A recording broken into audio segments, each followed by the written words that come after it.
Hey guys, we're gonna go ahead and get started. I really appreciate everybody being here. This is our first back to in-person meeting since, yeah, right? Let's do this. We can. Some of you are new to the Alliance, and so I kind of wanted to explain twofold what the Alliance does. Two things. One is that it brings all of the partners together. Like today I see recovery centers, I see DWS is here, I see law enforcement is here, ACC is here, COS is here, DHS is here, Adult Ed is here. All of these players are in the room to support what we're doing with 100 families. When you see our data today, you're going to see what you guys are doing collectively in White County. Oh, and CAPCA is here, good friends back there. So two things that this Alliance meeting is supposed to do. One is to inform and to shift the mindset of the community towards helping these families. And the other thing is so that you guys can, I forget, so that you guys can network and connect to each other. So that's really important when we're trying to stabilize families, that we're all doing the work together. That's what makes it all work the way it's supposed to work. So at this time, I'm going to invite our Executive Director, Paul Chapman, to the stage, and he is going to share some of your data in White County to show the kind of work that you're doing here to stabilize the families that we're all serving. Morning, everyone. Morning. Hey, thanks everyone for coming out. It's so good to be together again. I'm Paul Chapman. I work for an organization called Restore Hope. Restore Hope works with United Way to actually help communities reduce incarceration and need for foster care. We do that by actually coordinating our activities in several different ways. One of them is being a part of an alliance. So we've all, if you're a part of the alliance, you've agreed to help 100 families move from crisis to career.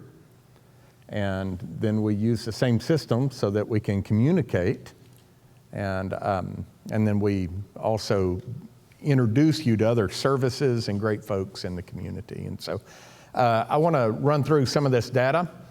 And so Shane, if we could have next slide. So 100 Families is a community initiative. The community owns it.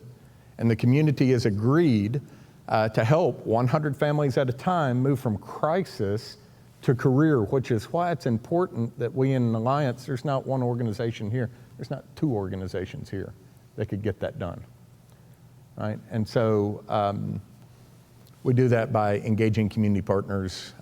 We do a lot of training, and so some of you have expertise in certain areas that would benefit others, and we would like you to share that expertise with the group, and then we provide a software system and case managers. Next slide, please. And so Restore Hope and United Way of the Fort Smith area. You ask why Fort Smith, because I ain't from around here. What's happening here in White County? When we first launched 100 Families in Restore Hope, we did so in Fort Smith in 2016, given the real demands and the needs there. They had 800 children in foster care there, which was 1 in 34 kids in their county was in foster care at the time. It was all kinds of cascading consequences due to moving manufacturing out of that community. Free reduced lunch was up, arrests were up, they're on a border state. Opioids first crossed over into Arkansas in that area that we saw on the overdose heat map. And so and that resulted in a bunch of people going to prison and a whole bunch of kids coming into foster care. So we launched first there, and then we proved that a community could actually partner together for good outcomes. We moved reunification rates in that area from 42%, which if you lose your kids to foster care in the state of Arkansas, you have about a 42% chance of being reunified as a family. But in Fort Smith, over the past 2.5 years, if the Guardian will work with the 100 Families Alliance, there's an 85% chance that that family is going to get back together again. And that's because everyone from law enforcement and judges, the jail, to service providers, to DCFS, are all working together, to the trucking school and DWS and WIOA. Everyone's working together for the benefit of that person, so that all that stands in their way of success are some choices. And that's how it should be. That's what a real partnership, and that's the design here. So next slide. Here's a picture of y'all. So we launched 9 months ago. We launched in October of 2020. You see everyone's trying to stay away from each other, and we've got masks, right? We'll take a new one here maybe this October at the annual anniversary. All right, next. All right, so here's some of that data. We provide a HopeArc is a platform that allows fully compliant communication and collaboration to go on amongst service providers for the good of a client. And so every month in an alliance meeting, we'll reveal this data. So in White County, there are, last month, y'all onboarded 31 new families into collaborative care. That brought the total active caseload that y'all are all helping together to 237. Okay? And there are 502 children in those families. To date, since October, y'all collaboratively have served 423 families. That's dynamite. That's dynamite. All right, next slide. And so these pie charts kind of show, who's providing. This primary provider really is on who's playing a new role. This case manager role doesn't really exist in any of our communities. We think of it as infrastructure. If you watch any of the national news and you're not depressed, well then, yeah, you. But if you watch national news, there's a lot of talk around infrastructure, and we got a bridge not far from here that's kind of out, so we need some physical infrastructure. But we also need human services infrastructure. And a key role that is missing in our communities for our clients that are in crisis is this case manager role, not for an organization, but for the client to be connected to the multiple areas of help that they need. And so Restore Hope here is providing 92% of kind of that case management for the community. We would like to see that, over the coming years transferred kind of out and the monies for that being found and then existing in the nonprofits here. The types of child welfare cases, so we've got custodial and non-custodial, that's if the children are in the home or outside of the home.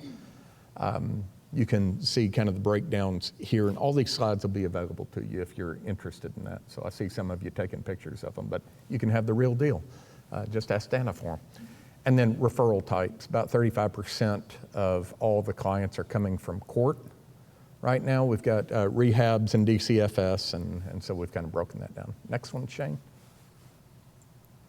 All right, don't freak out. But there is an evidence-based assessment that's in the system in 13 areas that are kind of holistic, so transportation and housing, the types of things that our clients may need. We have broken some of those out here that are really leading to stability. So at the top, transportation, employment, education, this is the initial assessment that's done when the client was met at court or DCFS. And so here was their situation. And so you can see on transportation on the far left at the top, 71% of clients when we met them were in crisis for transportation. So left is bad, right is good. It's a spectrum. Okay, and I'm sorry, not 71%. 71 clients were in crisis. Now, if you drop down below at the end of each month, we update their assessment. So every month you can see progress or regress.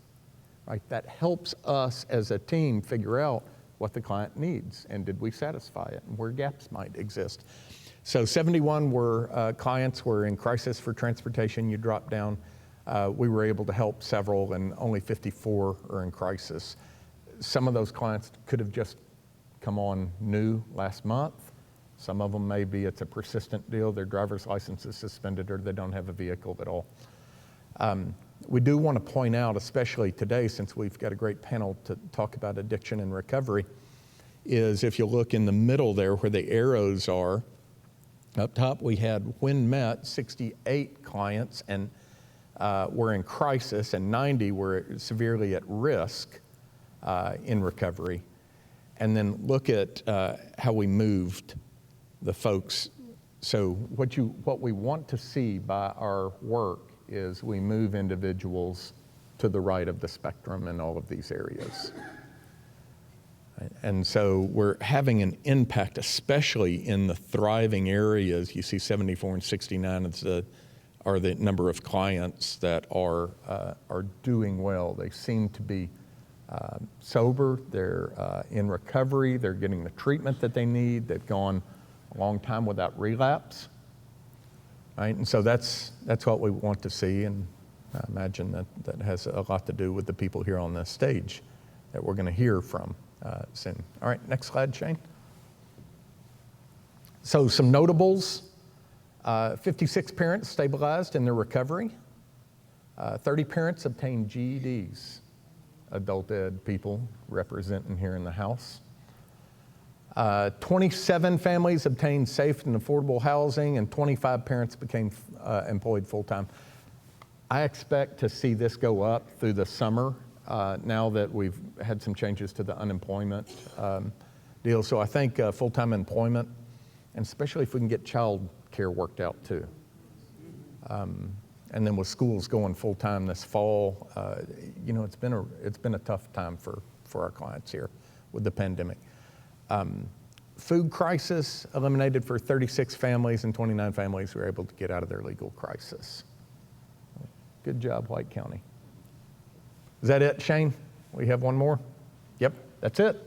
So to kind of keep up to date, there is a Facebook group, a White County 100 Families Facebook group. You can ask to join that, and Dana will approve you or deny you based upon her thoughts about you.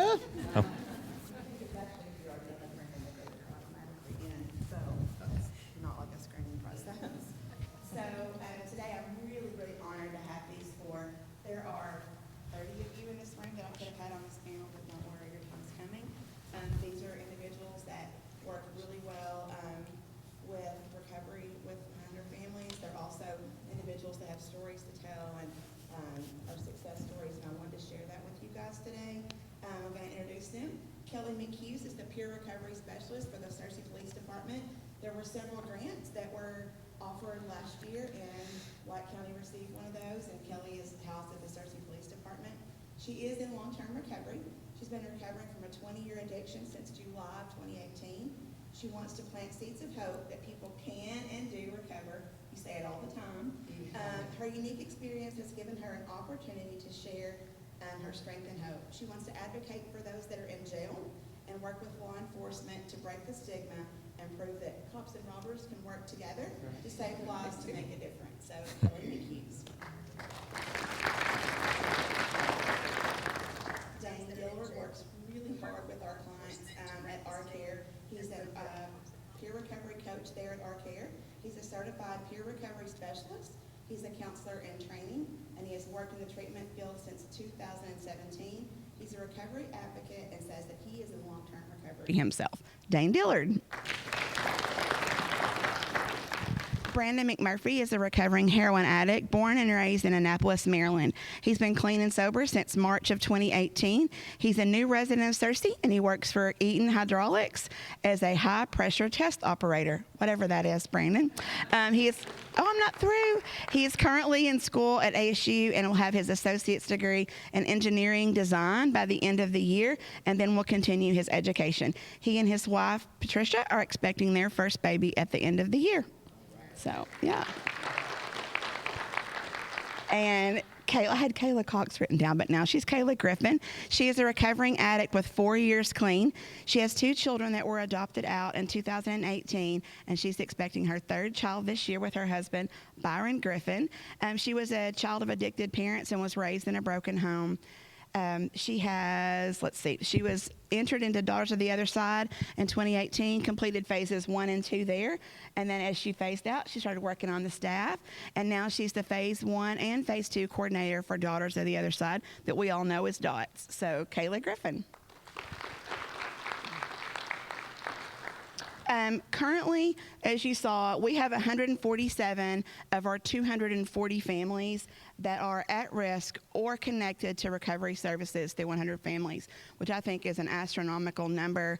The percentage there is just insane. 56 of those families are actively using. So that was the current data as of yesterday.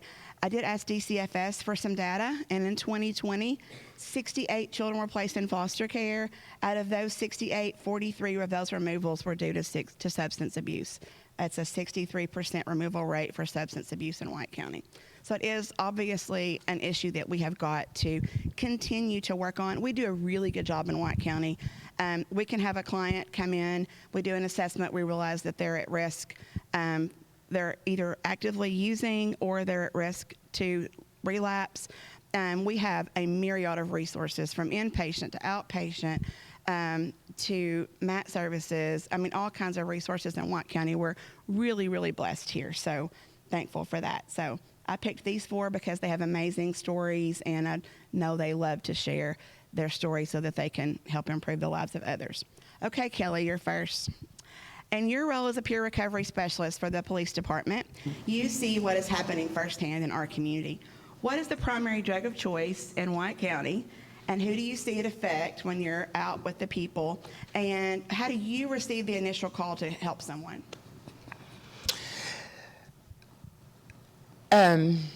First question. Drug of choice in White County. Okay, so the drug of choice is definitely methamphetamines. Fentanyl and heroin is coming up, but for the most part, I work with people that are addicted to meth. I think it affects the children more than anything, really. You know, it affects the community as far as crime, and it affects the person with addiction, of course. But I see that the children are really getting harmed by this. I want to share a story. Like, I worked with a little boy, and he was waiting on his mother to get out of prison.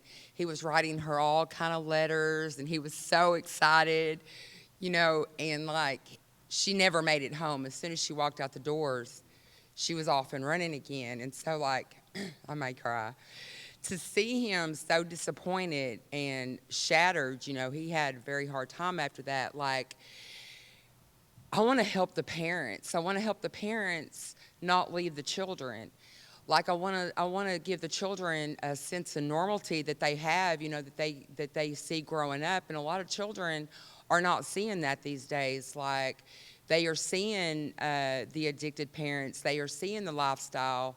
And that's what they think is normal. So they're like growing up to do the same things. And so, you know, I work with a lot of generational, like their parents were addicts, their grandparents were addicts. They're addicts. That's all they know how to be. You know, they have very little life skills. Interesting. I think we'd probably all agree with that. So, there will be questions at the end. So if you have questions, keep those in mind. But how do you get the initial call for help as a peer recovery specialist for the police department? So the police officers believe in what I do. Good. So they hand out my cards if they see someone that could benefit from talking with me. You know, it's word of mouth through the jail. They contact me. The parents contact me. Family members contact me. I work with a narcotic investigator on overdoses. So it's a little bit of, now that my name's getting out and what I do and how I can help, you know, I'm getting calls from everywhere and from all different, you know, resources. That means it's working. You're doing great. I'm very excited about that too. Super. Okay, Dane, your role as a peer recovery specialist is different than Kelly's because you're in a clinic setting. Who is your client, and what do you see them looking for in recovery when they come in looking for help at our care?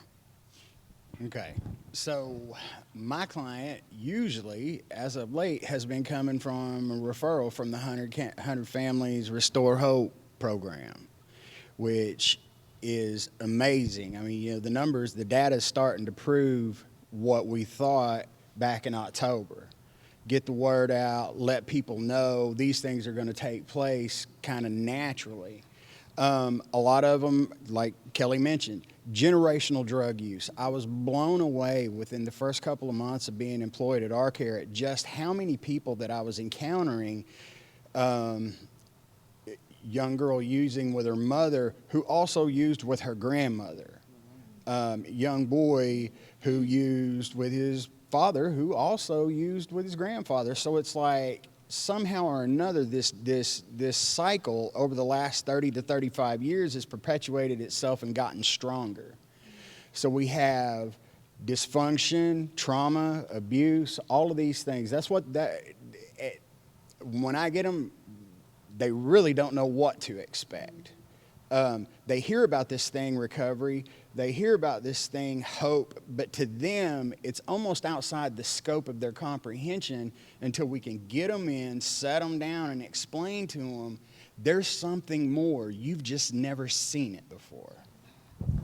And that's one thing that the 100 Families partners, wherever the referrals are coming through, whether it's district court or through CASA referrals or DCFS referrals or through Friends for Life referrals, one of the first things we do is remove all the barriers to get clients connected to recovery, whether it's making that initial phone call, getting insurance for that client, finding transportation, all of the barriers that keep them from getting that initial contact with the recovery person is we meet all those needs before they are connected to recovery.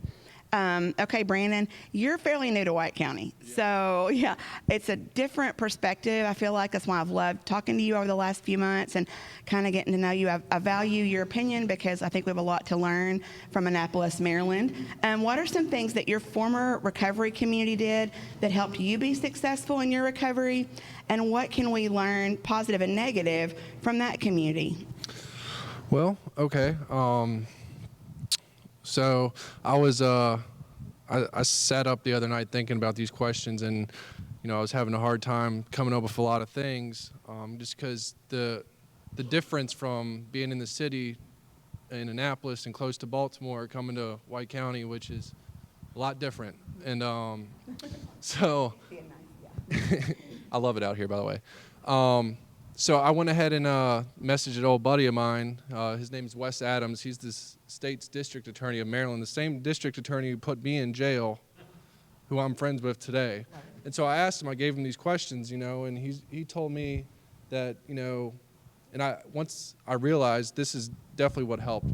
The main goal is, or the main focus is, after your initial inpatient treatment for 30 days, 45 days, whatever, it's that long term, the next 9 months after, which is the number one root cause for sobriety and relapse. Correct. The things that we had, or that Maryland had, I got in trouble with the law, and so I was enrolled in. I got some charges against me, and I went into the Annapolis Drug Court program, and I completed that program. It was a long journey, but I did it. And but they had that program, and also we had in Maryland, it's called crisis response, and what that basically is kind of like the peer recovery. So, I overdosed 3 times. After my first overdose, you would come out. You found out of the overdose, then you would come out and basically talk to me and try to get me into that. Try to start me on that journey of recovery, but at the end of the day, it just came down to me wanting it. But you did plant that seed in me to show me that there is a better life than what I was living. And for the most part, too, I just can't thank Crisis enough, and for what they did for my family, my parents, the most of all. Because I put my parents through so much, being an only child, and for them to watch their only child go through this path was just really hard on them. So, we have crisis response, we have drug court, and then we also have what they call safe stations. And what that basically is every police department and fire department in Annapolis, Baltimore, Anne Arundel County area, they make it to where if I'm struggling, okay, I want to get clean, I would go walk into the police department, firehouse, anything, and if I have drugs on me, I'm not in trouble, I just turn it over, and they will hold me in there until I get into a rehab. So those are just some of the programs that Maryland has, and that has helped me get on my journey of recovery. Now, my journey, it wasn't easy. I did 9 rehabs in Maryland, and after my third overdose, they Narcaned me 3 times, and I was sent to jail, and then from jail I went to a 30-day inpatient rehab, and the judge was basically like, you're going to do this now or you're going to go away for a long time. And I went from that 30-day rehab. They said there's this 9-month-long program in South Carolina, and you know, I had nothing going for me in Maryland. There was nothing for me there. And I said, I'll do it. I literally got on a plane with trash bags, you know. I didn't have anything. Crisis response, they got me the plane ticket. And I went to South Carolina, and I completed the 9 months program down there, and got a job while I was out there. Long story short, went back to Maryland for my hearing. All my charges got dropped. I'm no longer owned by the state of Maryland. Met my wife in South Carolina, and I had a great job working at Eaton in South Carolina. And I did so well that they wanted me to come out here. And so I still take my recovery on a daily basis, one day at a time.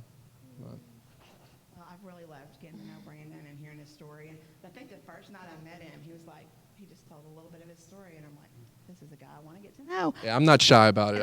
And I love that. And so I started digging into his story. But one thing I want us to learn as a community from Brandon's story, from what he just said, is people went to him.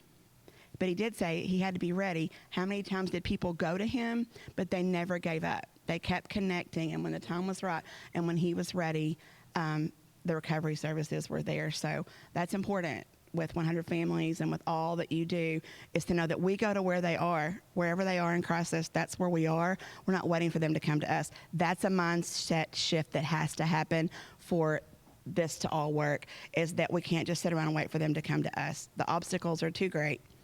They've got to have connection and case management on our side. So love that.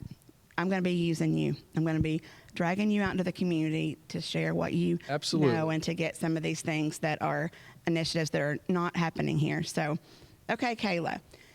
She's supposed to be Sharon. Sharon forgot she was being ordained today. How do you forget that, Sharon? But anyway, I'm so glad that God had a plan for Kayla to be here, because her story is so beautiful and unique too. So you work with moms, women, that are in an inpatient substance abuse recovery facility at DOTS.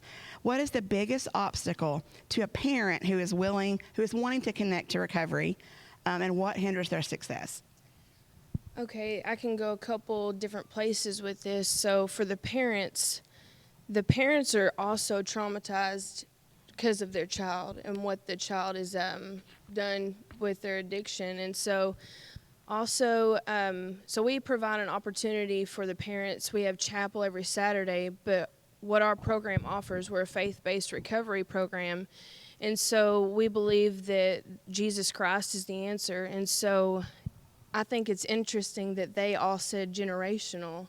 And so it is very generational, with drug use from parents to children to grandchildren. But even in Scripture, it talks about generations. And so we just we don't only want to reach the addict, we want to reach the family, and it's a ripple effect. And so, but I think what hinders the parents and the children in recovery, I feel like sometimes the parents still treat the child as they're broken. And so either, whether it be enabling them, and I hope this is kind of touch and base, but we see this often. The parents try to create their child's program. They don't want to take their hands off and give them an opportunity to receive what we've structured and built for them. And so that is kind of two things that we see with the parents and what hinders maybe the child. We've seen that often with the parents getting involved. Okay. And we see that a lot too in district court. We see the parents come up with the grown children and that kind of thing. So, and Brandon, you told me a story before about watching your mom drive by you. Oh, yeah. So, yeah. Does this thing on? Yeah, it's on. It's recorded. Yeah. Okay. Yeah, so this was 2017, and my mom passed away a couple months ago from cancer. It was tough, but I know she's watching over me today. But in 2017, my mom saw me in Baltimore City, right next to Johns Hopkins on South Broadway, on the corner holding a sign, asking for money so I could go get drugs. And I don't know how she found me, but she did. Like a mother's instinct, she found me. And I was standing there on that corner holding that sign, and she rolled down her window and said, "Brandon, get in the car." And me, I'm in my addict behavior, and I said, "Mom, I'm not coming home." And she's like, "I don't want to take you home. I just want to take you to get something to eat." And I still think about the day all the time because she did. She took me to go get something to eat, and then she left me out there, and I just can't imagine what it was like for her to leave her son out there. And it was tough. But she did the right thing. I did, Yeah. or she did, not me. I didn't do it. Yeah, but she did the right thing. She did the right thing. Yeah, that's so hard. That's another thing I want us to start eventually is a parent support group for people that are in addiction. Right, and that's what, like I said before, that's what Crisis Response did for my family. Okay. And like You you have that said, conversation, Kelly. Get that going. mean, yeah. they, with the peer recovery support of Crisis, would come out and try to get me every day.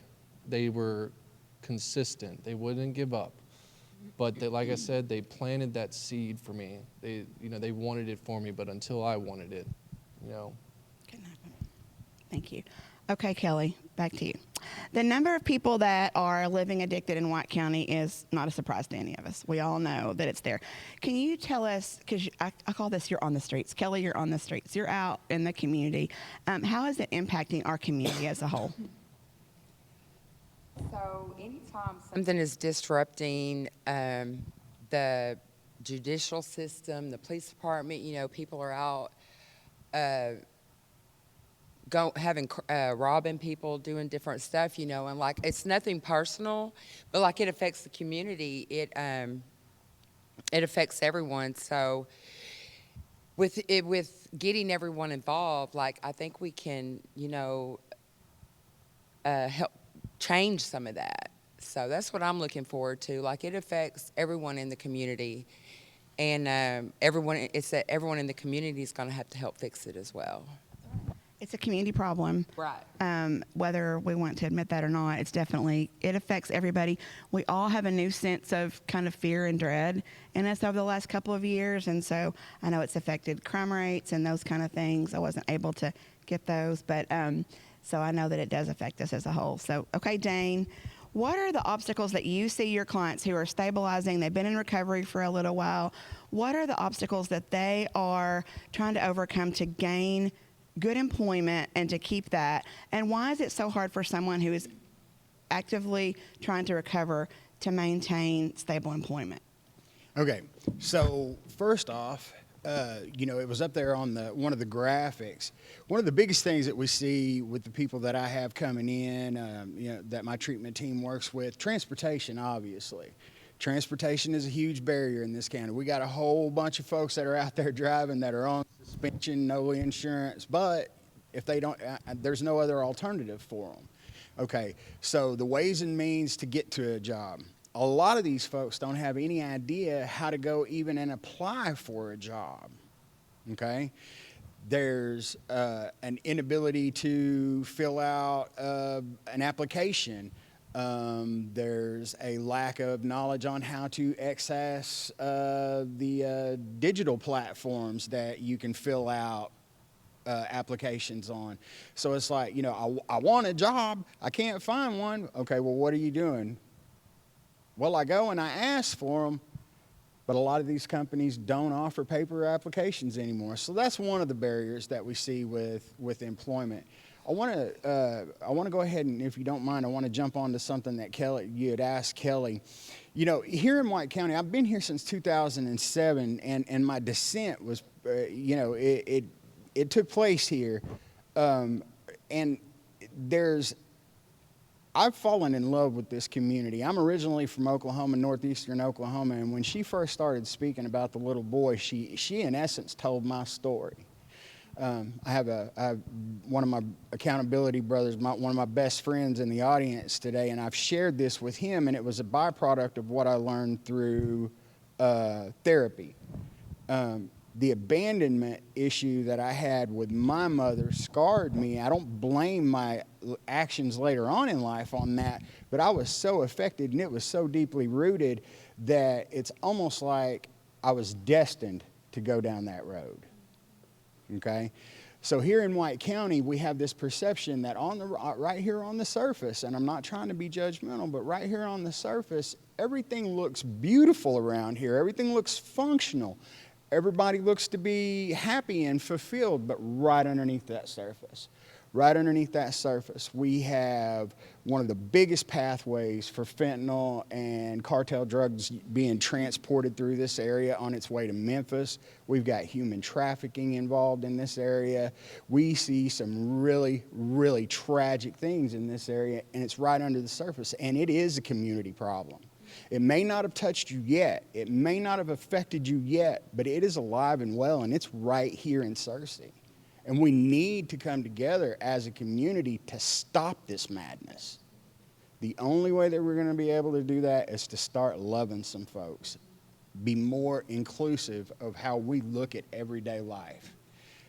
You can't judge a book by its cover anymore. And sorry if I went off on a little rant, but when my passion kicks in about recovery, I'm going to bring it because I feel like that it's important to know the facts. The battle is true, okay? Addiction doesn't discriminate, but neither does recovery, and we have to start planting more seeds. All of us have an active role in taking a part in helping people recover from hopelessness in this community. Absolutely, and that was my question to Brandon. The next question kind of comes off of that one, of where you went on that. But we want to see our community partners providing really good services to people that are in recovery. People that are here do a really good job of what they do. But I've said it 1,000 times, it has to be a mindset shift. For instance, when we started sending our clients to one of the local mental health facilities, we asked that we were able to speak to the people in the front office. We want to be able to tell you who the clients are going to be that are walking in the door, how to approach them, what some of the obstacles might be. They may never have been to a doctor's office. They only use the ER. They've never had insurance before. They don't know how all this works. We want the very first time they're connected to somebody to be from a mindset of they can be helped, they can and do recover, and you don't need to be the obstacle that's there at that window of a treatment center or a mental health facility. So, Brandon, we want to be able to serve people in addiction better. It has to be a mindset shift.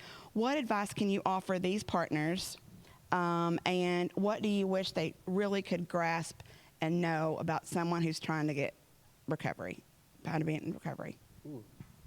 All right. Well, kind of. Tell them something. Well, one thing I will say, which I've already said before, is that the consistency that crisis response gave to me, just never giving up hope on me. Even though I didn't want it yet, I knew that they were always there when I wanted it. And Well, relationships build. I've seen some of your pictures. You've sent me some pictures of you in recovery, and every one of those pictures has got somebody with you. Your arm around them, their arm around you. Yes. So it looks like relationships were huge to you. I know Kelly and Dane and Kayla can tell you that too. So, little about it, that picture I sent you. That picture I sent you was the day I went back to Maryland from South Carolina for my court hearing.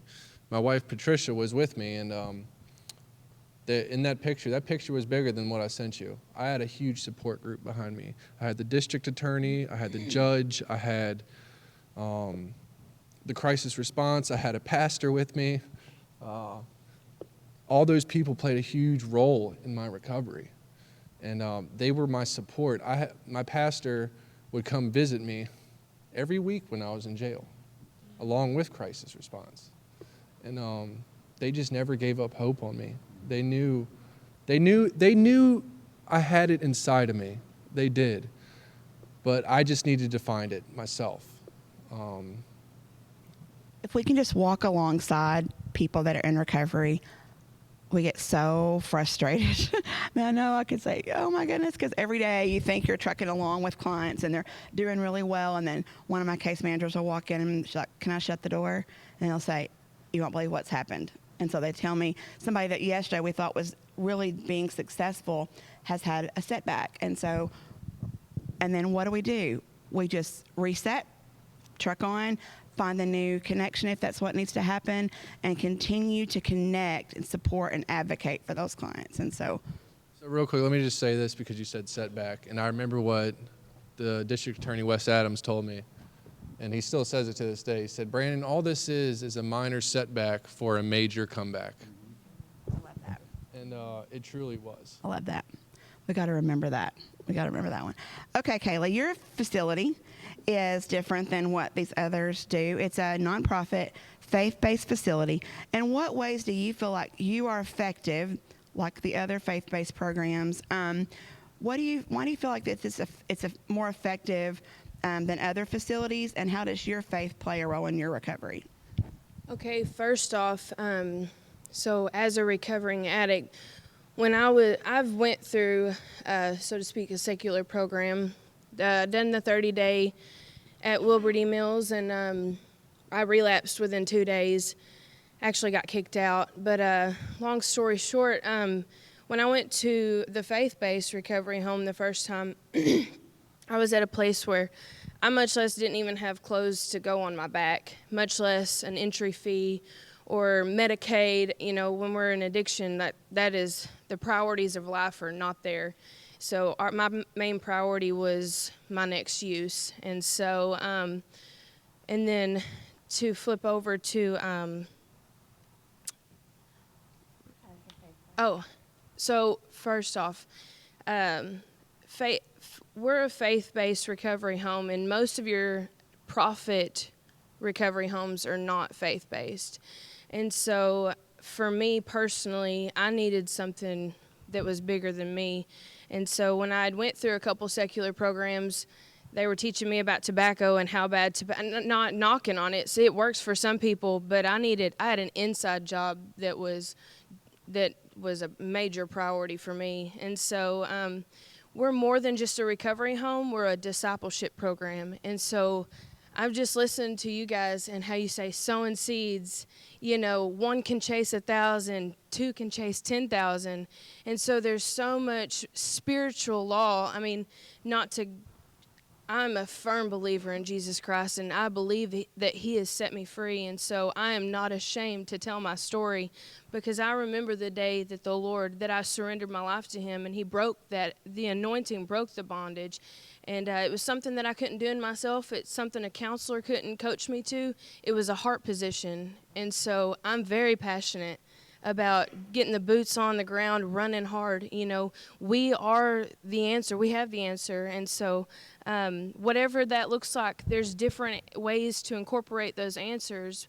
But my faith, knowing that I had a Savior that died for me, that it gave me purpose. And so for addicts, I don't know, just personally speaking from experience, I needed purpose. I've lost my children. I've made a mess. I destroyed my whole life. And the Lord gave me hope. He gave me that. He gave me life. And then I just began to be a bondservant and wanted to give what I have received. And so there's that sowing the seeds, going after the one, leaving the 99 for the one. And so we can all reference it back to the Word of God. And I will forever proclaim that. Thank you, Kayla. So in White County, there is something for absolutely anybody that wants recovery. There's, like I said, inpatient, there's outpatient, there's the MAT program at R-Care and several others that have MAT. There are dual diagnosis counselors that work with mental health and substance abuse at the same time. And so there is absolutely no reason that someone can't get connected to recovery services in White County. Tons and tons of services. Okay, Kelly, I just heard yesterday, I don't know if this is supposed to be told out, but I'm going to tell it anyway, that the jail is not going to be open in July like we had hoped. That they're still going to delay that a little bit for COVID. But one of the things you're going to do is go into the jail and talking to individuals on a regular basis. It's a really hard thing to do. Kelly's going to be in there doing that. What are their what are you recovery plans are you making for their release? What is that going to look like when we do get in? Yeah. First of all, I'm going to get my little notes out here because that's why I wrote them. I wrote them from my heart yesterday. And when I get up here, I get a little nervous, and I know that. And I'm sitting here thinking, like, what would I tell someone that I'm working with? What would I tell my child? I would tell my child to get your notes out. It's okay if you're a little nervous, and answer these questions like you did yesterday. So can I backtrack a little bit? Okay. So I wrote, I see it affecting the children most because they do take the largest brunt of effect from the user and law enforcement interaction, as well as growing up with a skewed sense of normalcy. They never know where their dad is, their mom is. Some are having been separated from their parents, as well as their siblings when DHS has to get involved. It's the family anxiously awaiting on a phone call with the terrible news that their child is no longer with them. The families, the husbands, the wives, it affects law enforcement, hospitals. Really, I think it affects everyone in some way. As a person in long-term recovery, I can tell you the disease of addiction is a disease that affects every area of our lives. The only thing good about the disease of addiction is the recovery. Recovery is a beautiful experience for everyone as well.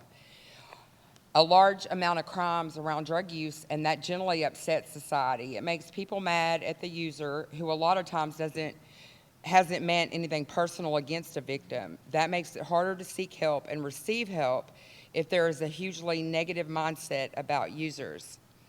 We are only as strong as our weakest. If the people in our community are hurting by being a user or affected by a user, then we are all weakened. So.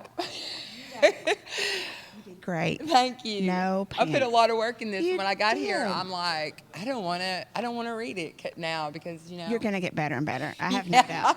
I am. It takes progress, not perfection. When I took this job, nobody told me this was going to be part of my job. Right. Probably like you, right? Yeah, here you are. Okay, Dane. Some of your clients are, we have drug court in the room today. We have district court in the room today. A lot of your clients are referred to you, and I call them a governing agency. Either DCFS, probation, parole, the court system have sent them to seek recovery services. Is your approach different for someone that has been court ordered or has an agency hovering over them versus an individual that just walked in looking for recovery? How do you? It's not. Okay. No, it's not. You know, we may have some extra stipulations, you know, that we have to make sure that those folks those needs are being met, but the approach, the therapeutic approach, is the same. You know, depending on what it is that, you know, they're suffering with, you know, what substance, okay, what issues they need to address. You know, we do an assessment. We look at the whole person. When I try to meet them right where they're at, convey that on to the treatment team and let everybody else know that's within the organization. Okay, well, this person doesn't have any insurance. There's a transportation barrier, but, you know, court requirements, we have to see them, you know, 12, 14, 16 times in a certain amount of time, in a time frame. So the cool thing is that where I work, we have those multiple resources available to our people that we serve. So if there's a true transportation barrier, our care has multiple vans that we can set up. We have to schedule those things out. We can set them up. We can get them in. We have an insurance specialist that usually has somebody that has no insurance, active with insurance at that encounter. They leave that office within 30 to 45 minutes with having insurance, and then we roll them into the treatment program, whether or not they're going to need medication assistance or if it's just going to be an interaction with the treatment team for accountability and instilling in them what needs to take place for themselves to find recovery. And we have a very robust approach. We utilize social support, whether it be faith-based, 12-step. You know, we allow these folks to choose what it is that's going to meet their needs. Therapy is a huge component of what we do. And, you know, I know there may be varying ideas about therapy, but what I have found from my lived experience, if it wasn't for the therapy, there'd be another guy sitting here in this chair today. I believe that my addiction would have taken me out long ago if it wasn't for the therapy that I had in conjunction with other things. So we take the whole, we look at the whole situation, we address those needs, meet those needs as fast as we can, and then in conjunction with working with the ladies over at 100 Families, we're able to build a robust treatment plan to help follow them as they leave our office and start pursuing jobs, getting stable homes, you know, meeting the need at the dinner table and allowing them to come back to life for how it looks for them and supporting them along the way. Love it.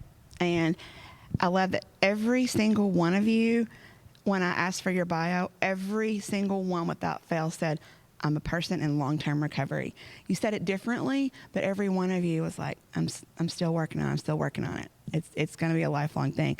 So Brandon, that's one thing that you and I have talked about. And that's what's drawn me to you, is because I want to know, how do we prevent relapse? How do we maintain sobriety? What can we do to support and advocate for individuals who are clean, functioning, working, getting an education? How can we prevent relapse and help them to maintain sobriety? Okay, well, I'm just going to say for me, you know, everyone's recovery is different. Everyone's recovery process is different. And, you know, for me, I kept going, when I was in South Carolina, I kept going to AA, you know, at least a couple times a week. You know, then as I kept growing farther in my recovery, I filled my life with positive things and keeping myself busy. So for me, like right now, I am just full-blown busy all the time. You know, work 10, 12-hour days with work, and then get off, come home, then I'm in school, you know, full-time. Full-time husband and full-time father, you know. And just filling my life with positive things. And every day I wake up still, and I tell I wake up and I'm just like, what can I do to better myself today? I want to better myself, my life, and I got a family to provide for now that depends on me. And you know, I always keep in mind that day, you know, it's just a light switch away from going right back to where I was. You could lose it all real quick. And I just always remember, I keep that in my mind, what it was like out there. And but I know, like out here, you know, there's Celebrate Recovery. I know there's AA meetings. So it's just, like I said, everyone's different, but it's what you find that works for you and to help you stay clean. Last year, I did an interview with a newspaper and about a particular client that I had a good relationship with, and he was doing well. And one of the questions in that article said, do you expect him to ever relapse? And to me, I didn't know how to answer that. I expected that it might happen, and it has, bigger than ever before. But I don't know how to make that part of a conversation with a client in our office who is newly recovered. They're clean, they're passing their drug screens, they're working, they're doing well. Somewhere there has to be a conversation that keeps them in having the mindset that you're having. And so that's why we really feel like it's important to continue aftercare, keep them in therapy. And with district court, we've been sending people to mental health and substance abuse services. And now we're hearing them tell the judge over and over, oh, my alternative sentencing program's over, but I'm going to stick with Mr. John, or I'm still going to keep seeing Dane even though my sentencing is over. And that's going to be key for us as a community too, is to not anticipate a relapse, but to know if it is, how to continue to keep them connected and to keep them focused on the good things and the busyness and all those type things. So it's something I really was kind of naive about.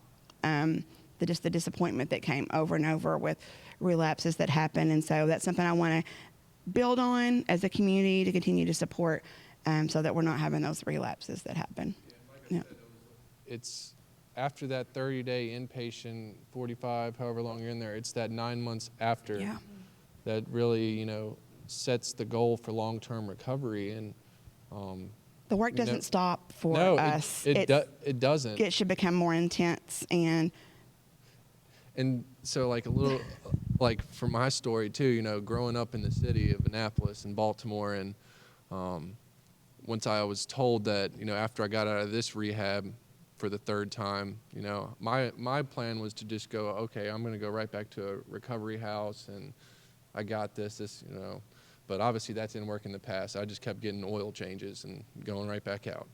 And they said, no, you're going to go to this 9-month-long men's program in South Carolina. And I was like, I was kind of like, no, I'm not, But I did it. And let me just say this, like, when I went out there to South Carolina, the first thought of my mind was like, oh, okay, the beach, all this, this is great. But no.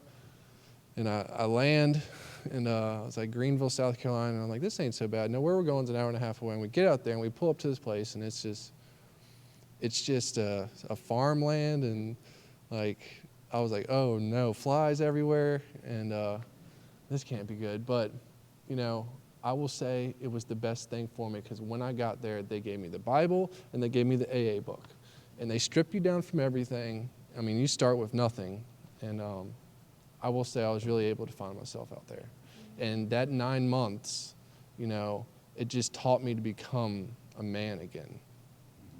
Just basic stuff, from making a bed, making dinner, doing laundry, stuff that you forget when you're using in recovery. And so that 9 months is crucial. love that. That's encouraging to all of us, for sure. Okay, last question. Kayla, how do you wish DCFS in particular understood parents struggling with addiction? You struggle with addiction when you had your other kids were at home with you. What are some ways that DCFS and those of us that are supporting these families can facilitate rebuilding the relationship with those kids and the parents' children as they recover? Okay, for the first question, so I was not a success story with DCFS, and so when I had my daughter, and I can only just speak from experience, so I was in a domestic abusive relationship and was in addiction as well, and so on top of that brokenness, and my coping was substance abuse, and found out I was pregnant, and so not only am I pregnant I've lost my child, and now DHS is asking me to, which I get goal and case plan, I get that, but I also get the mother who is broken and struggling, and I don't even know how to comprehend my life right now. All I know is to get a hold of my drug dealer and to get my next high, because I'm trying to escape a reality and my chaos that I've created. And so immediately they started asking me to reach these goals, but I was still in denial. I couldn't even just come to acceptance of, like, I just lost. That's traumatizing. I just lost I love my daughter, love my kids, but I was jacked up, and so they started putting me, like, making me try to reach these goals, and they were unrealistic to me. I couldn't even go out and get a job or face my reality. I just couldn't get sober. And so I wish I would have had the opportunity. That's when I went to the 30-day rehab, and they taught me these things there, but it wasn't emotional healing. Like, I needed more than just knowledge, if I could say that. And it works for some people. I'm not knocking it at all, but I'm just telling you what worked for me. And so as we see girls in the program that have DHS, we flex our program with DCFS. Like, we negotiate with them. If we're a 6 to 9 month program, most of the time if it's 6 months, it's because they're having a child placement plan that is in place. So we compromise with them. But I know for me, it took me, I was on meth, was an IV user, was everything. There wasn't much that I didn't do. But for me coming into a program, it took me at least 30 days to just wake up. And so, like, I don't even remember my first 30 days. I don't think. I slept half of it, and then just, it's a process. So I would say it takes at least 3 months to get someone just settled, for coming from my personal experience, just into the routine, dealing, like waking up to my reality, like, okay, this is what I've done. I just lost my kids. How in the world did this happen? Like, all those emotions, grasping, trying to maintain a breath, those are all real things for the addict. And so I would like to see DCFS maybe we work together, but let us incorporate our program into your plan. Like, we incorporate DHS's plan. Like, we're so open. We're able to flex with that. But our program is built at Daughters of the Other Side. We have a structured. That is what we do there. Counseling, therapy, and I know that there's parenting classes. We incorporate all that, but we also and we have such a huge success rate, and we hope to see there's so much success rate with all recovery programs, but for us personally, it's overwhelming almost for the mothers sometimes to try to incorporate our program and then meet these guidelines, and it's just like kind of being pulled in two different directions. And so we don't want to overwhelm them anymore, but we also want them to get what we offer, because it's crucial and it works. And so we want them to also, like, they're made for more than just getting their kids back. They're made for purpose. They're made to go out and be the light, be the one that recovered, go out, reach the one that's broken, reflect what you've been given. And so, but that's just something I guess I would like to see, I call those coexisting services. So when some of our individuals have district court stipulations that they have to meet, and then they have, I'm pointing at people in the room, and then drug court stipulations that they have to meet, and then they have kids that are in DCFS custody, and all of these case plans and all of these things they have to do becomes overwhelming. And so what she's talking about is just trying to get all of the things done while you're trying to maintain sobriety. And some of our clients have all three. They have ACC probation, felony probation parole, DCFS cases, and district court issues and sanctions. And so they're trying to navigate that. And so I think we're doing a better job of that on the beginning, trying to navigate all those things and try to, I call them also governing agencies, just somebody that has some authority in your life because of mistakes that you've made. How do you navigate doing all of that while you're trying to recover so that you don't go back to jail, so that you don't lose your kids? And so it's very difficult for someone who is really active in addiction to figure all that out. And with Hope Arc, our system and the case management that we do, everybody can work together and see what's happening with everybody there. And I think we're going to see more and more success with that as our case managers help them navigate, not leaving anybody out, doing everything they've been asked to do, but navigating it in a way that they can manage it. Yeah, and I'd just like to say, so I was not a success story with the DHS, and just to kind of touch on this, because I was so overwhelmed. I did not know my right from my left. Shame and guilt paralyzed me. And so here I am 9 months pregnant with my son, and at the end of my case plan with my daughter, and am dirty and lost my son at the hospital. And now there's just that tacked on shame and guilt, and just totally lost my mind and just went. I felt I had no support. And this happened in Cleburne County. So, I was a pastor's niece, and that's who had my kids. And so there was just so much image, even, and I needed more help. And I feel like not that I wasn't pursued, I went to jail, and the other side was in Wilburn, and I got put on this work release crew with Jay Cupid, and he came after me, and he believed in me, and that he spoke to my potential, and he seen something in myself. And so I think it's really cool that you guys had said that people pursued you. And so I think that, like, when that pursuit started for me, I'm like, hey, you know what, I had to come to that place like I'm done, my mind's made up, and but my kids were adopted out, and so and then I went to a program. Actually, I was 6 months in recovery when I got served the adoption papers, but I just didn't. I didn't know that I didn't have to be ashamed. I didn't know that, hey, pick yourself back up. A wise man falls 7 times, but he gets back up. But he gets back up, cancels out, he falls, you know. And so there was so much teaching that if I just had that revelation, like of, hey, you know what? I can be a success story. And so one of the first things when I went to recovery was the first thing I said is like, I made up my mind. I'm done. And I will be a success story. And you are.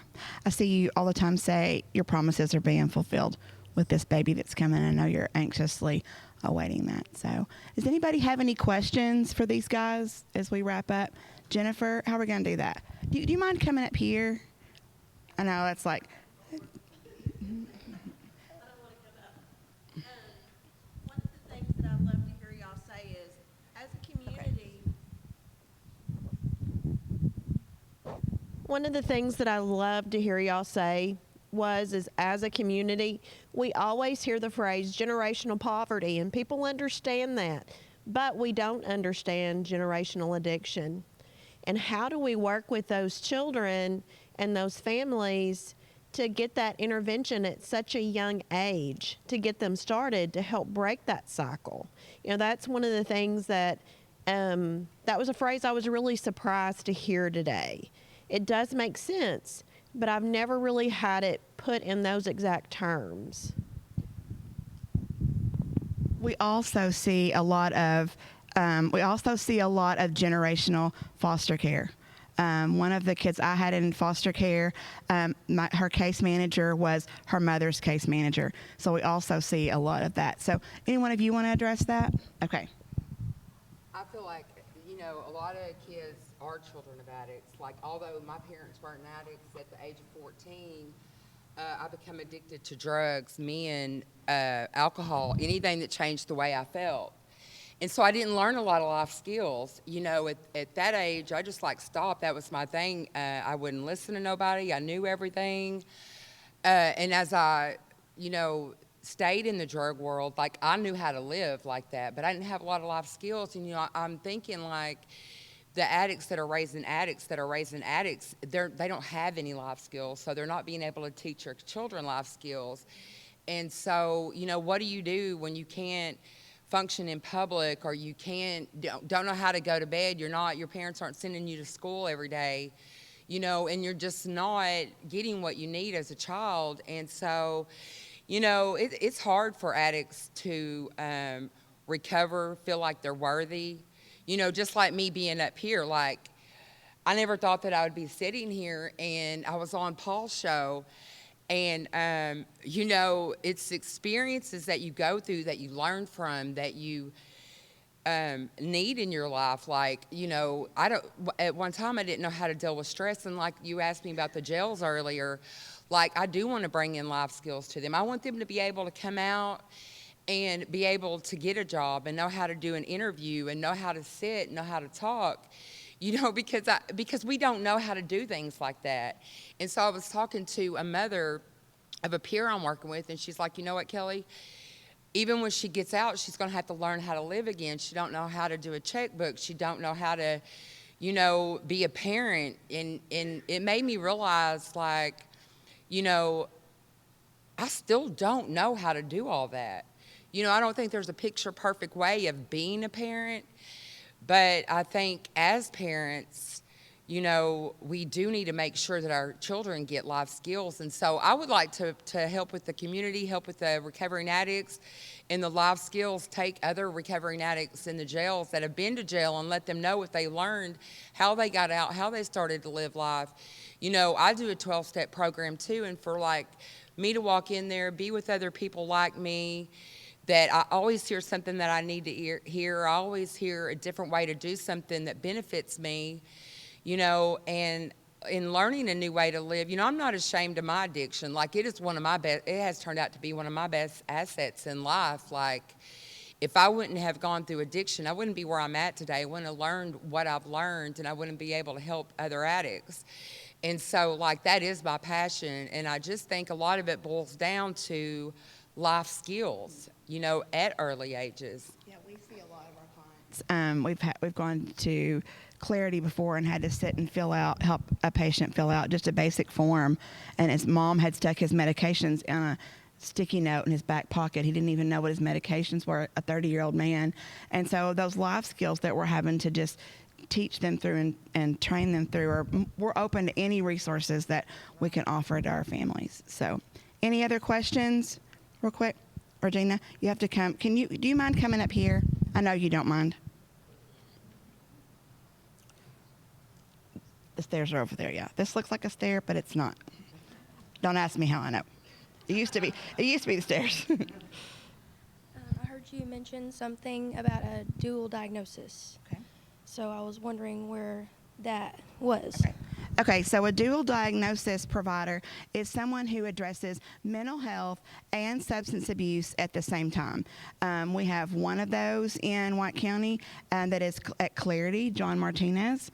So that's someone that we can get you, and we can look up any others that you're interested in. So sometimes a client comes in and we don't know whether to address mental health first or substance abuse first, and so we're trying to figure out which one do we send them for first, and oftentimes it's we just do our best. So does that answer your question? Yes, ma'am. Yep. And I can help you get connected to some of those. One thing we try to do with the case managers, they try to address the emergency first. If they need food today, we get them a box of food and then apply for SNAP.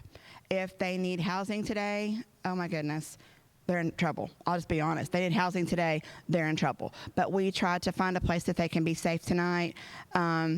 And the few places that we offer in White County, and then we work on housing vouchers and place for them to live, which is that's extremely difficult. So we address the emergency first, Patty. If there are mental health concerns as far as suicide and self-harm, we want to address those, get those addressed quickly, but definitely hard to navigate, which is the worst, the mental health or the substance abuse. We leave that up to the professionals like you.